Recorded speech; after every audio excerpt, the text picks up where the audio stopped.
Oke, kali ini saya mau review MacBook berchip M2 yang dipakai oleh seorang Android smartphone user. Kalau kalian seperti saya wajib nonton nih review ya. Bicara soal desain pasti kalian sudah tahu ya. Desain super simple dan elegan terbuat dari aluminium dan cuma ada simbol Apple kecokot itu udah buat para gadget mania kelepek-kelepek melihatnya. Dan lebih kelepek-kelepek lagi kalau kalian lihat harganya. Desainnya yang super minimalis membuat para pabrikan lain ikut-ikut ya. Contohnya aja Microsoft Surface, Samsung, dan ada juga dari beberapa company lain kayak Asus dan Lenovo yang kayaknya copy desain simplicity dari produk Apple ini. Saya skor 9 dari 10 untuk desain dari MacBook ini yang karena emang pas banget. Saya suka yang simple-simple, gak rempong dan berkesan rame kayak desain Asus ROG ya. Itu sih menurut saya absolutely selera tiap orang beda-beda pastinya. Retina displaynya yang jernih untuk kelas laptop 13 inci ini benar-benar manjain mata saya yang udah mulai rabun karena faktor usia ini. Kayak berasa kembali menjadi muda 10 tahun karena saking jernihnya menurut saya ya. Bagaikan juga melihat duit warna merah berserakan di lantai yang membuat saya langsung waras 100%. Yang intinya bagus deh. Resolusinya yang bisa diatur dari 600p ke 1600p udah pasti bisa memenuhi kebutuhan multimedia kamu ya. Default dari MacBooknya sih diatur yang ke 900p, tapi ini aja udah super jernih. Gak kelihatan pixelnya jika dilihat jarak normal ya. Jujur ini baru pertama kali saya pakai MacBook. Seumur-umur saya pakai Windows dari zaman SD sampai selesai kuliah dan kebetulan lagi saya pengguna Android phone.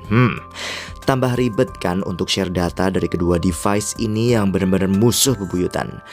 Jadi sayang banget gak bisa manfaatin AirDrop-nya Apple yang katanya cepet banget.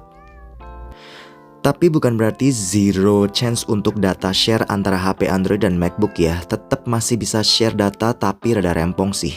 Kudu pakai aplikasi kayak AirDroid yang wireless dan kudu connect satu WiFi atau dengan cara pakai kabel yang mengharuskan kamu download aplikasi tambahan di MacBook yaitu Android File Transfer supaya bisa ngebaca Android device pas dicolokin ke MacBook.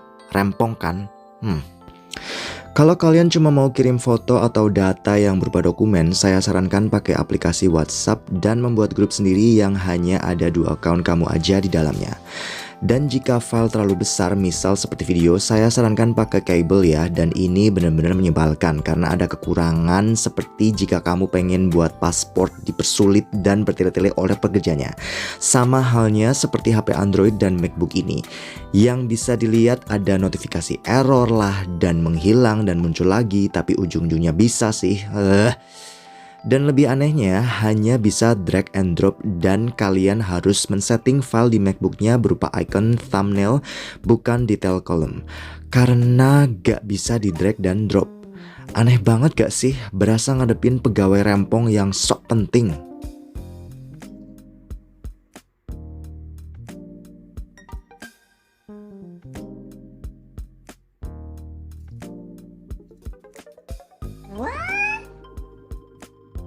Alasan utama saya beli MacBook ini adalah karena untuk editing video drone saya di aplikasi yang bernama Gyroflow. Dengan chipnya yang sudah M2 dan lebih cepat 1,4 kali dari M1, MacBook ini udah bisa render video di Gyroflow dengan kecepatan sekitar 1:1. Sebagai contoh, video drone saya berdurasi 4 menit dan MacBook berchip M2 ini bisa render video di Gyroflow sekitar 3,5 menitan aja. For more info, MacBook ini beram 8GB. Jadi mungkin jika beram 16GB mungkin ya bisa lebih cepat. Mungkin ya, mungkin. Dan itulah alasan utama saya mengapa beli MacBook. Dan yang jelas gak ketinggalan alasan sekunder lainnya buat nonton film. Tapi sayangnya App Store MacBook ini gak ada aplikasi streaming platform kayak Netflix dan Disney Plus. Beda kayak iPhone yang ada aplikasinya. Di MacBook ini cuma ada Apple TV app aja. Ya jelas aja sih. Beda banget sama Windows 11 yang udah ada aplikasi Netflix dan Disney. Payah gak menurut kalian? You know what? Jangan sedih sih, kalian masih bisa install aplikasi Stremio di MacBook ini. Yes, bener-bener aplikasi ya, jadi nggak visit ke website. Dan bagusnya lagi nonton film bajakan yang gratis. Ketimbang harus bayar Netflix atau Disney Plus, apalagi Apple TV, hell no will never spare even a cent. Lagian film-film yang ada di Apple TV juga bisa ditonton di Stremio dan itu gratis. Pelit banget ya. Ngomongin game yang jelas, kayaknya saya orang yang susah kalau diajak ngomong tentang game ya, karena saya gak suka main game. Tapi sebagai contoh aja sih, saya cuma install satu game sebagai contoh, yaitu Asphalt. Sorry ya, contohnya Asphalt mulu. Dan yang jelas kalian bisa download game berbayar di App Store kok. Dan ada juga di Steam itu kalau kalian gamer. Dan oke, spend beberapa ratus ribu untuk game. Game di Steam mulai dari 50.000 yang diskon dan sampai 1 juta ya. Jadi siapkan kocek rupiah kamu banyak-banyak kalau kamu mau main game di MacBook ini. Bisa apa enggaknya buat main game berat? Kayaknya pasti bisa sih, cuman disetting aja ke frame terendah dan kualitas gambar yang low aja. Beneran saya gak tahu sih kalau M2 chip ini dengan memori RAM 8GB bisa buat main game berat apa enggak. Karena saya gak main game, please jangan suruh saya untuk download game apapun. Karena gak ada waktu, sorry. Dan kalau ngomongin OS-nya, Mac OS ini menurut saya pengoperasiannya lebih simple ketimbang Windows yang super lengkap ya, apalagi yang versi Pro.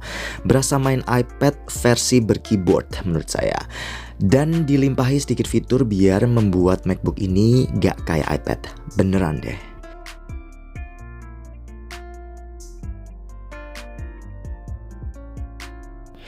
Dan fitur lainnya yaitu yang saya suka lagi di bagian touch bar yang berupa touchscreen ya, akan berubah sesuai aplikasi yang kamu buka pada saat itu.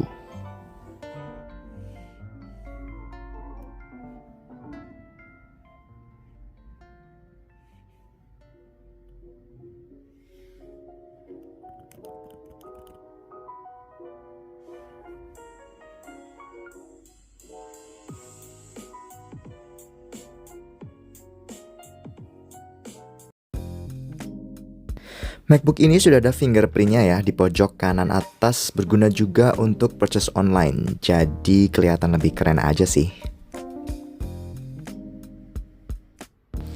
Keyboard di MacBook ini menurut saya lebih oke ya ketimbang Microsoft Surface laptop yang saya punya. Feel-nya berasa good quality dan gak plasticky gitu. Beda banget sama Surface yang menurut saya kurang oke dan lebih berisik sedikit pas ngetik dibandingkan dengan keyboard MacBook. Keyboardnya MacBook memiliki backlight yang bisa diatur keterangannya dan bisa juga dimatiin secara total. Ini bagus banget pas kamu mau nonton film di ruangan gelap biar gak keganggu, dan touch bar-nya juga akan off sekitar beberapa detik jika dalam posisi idle.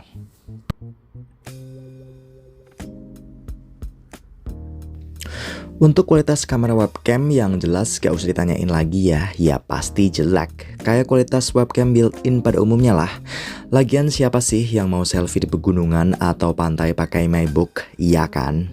Jadi, ya kurang.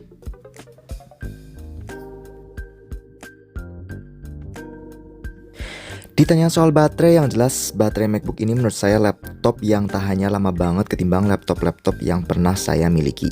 Bisa sampai 20 jam, itu sih katanya Apple ya. Pada nyatanya saya hanya charge laptop ini setiap 2 atau 3 hari karena emang saya gak begitu aktif pakai MacBook ini. Jadi intinya baterainya lumayan great ya.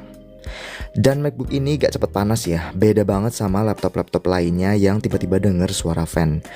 Semasa saya pakai MacBook ini saya gak pernah dengar fan-nya. Atau emang MacBook ini gak ada fan-nya ya? Sudahlah. Oke, ada beberapa hal yang saya suka dari MacBook ini ya. Desainnya yang simple dan ukurannya yang sedikit kecil lebarnya dari Surface laptop saya, memudahkan saya traveling dengan backpack yang lebih kecil juga. Dan suara speaker di MacBook ini benar-benar wow, jernih dan ngebas. Top banget buat para telinga masyarakat tanah air yang suka banget dengerin musik berbas, mantap. Dan pengoperasian sistem yang lebih simple ketimbang Windows gak ketinggalan juga membuat saya suka ya sama MacBook ini. Dan ada lagi mitos ya, pada zamannya saya kuliah katanya yang macOS gak bisa kena virus. Tahu deh bener apa enggak ya. Tapi sayang sekali layarnya belum touchscreen ya. Dengan harga MacBook Pro yang lumayan oke ini sudah bisa dapat Windows laptop dengan spek lebih tinggi dan berlayar touchscreen. Dan bagi kalian pengguna Android, jangan harap memakai MacBook ini secara maksimal, apalagi konstan memindahkan data yang besar di antara kedua device. Kayaknya segini aja ya review saya tentang MacBook dan sedikit derita karena saya Android user. Jika ada yang mau kalian tanya, silahkan komen, saya jawab sebisanya dan secepatnya. Jangan lupa bantu channel culun ini biar aktif terus dan selalu update dan mereview according normal user ya, yang amatir gadget mania tapi gak tolol-tolol amat lah. Oke, thanks for watching.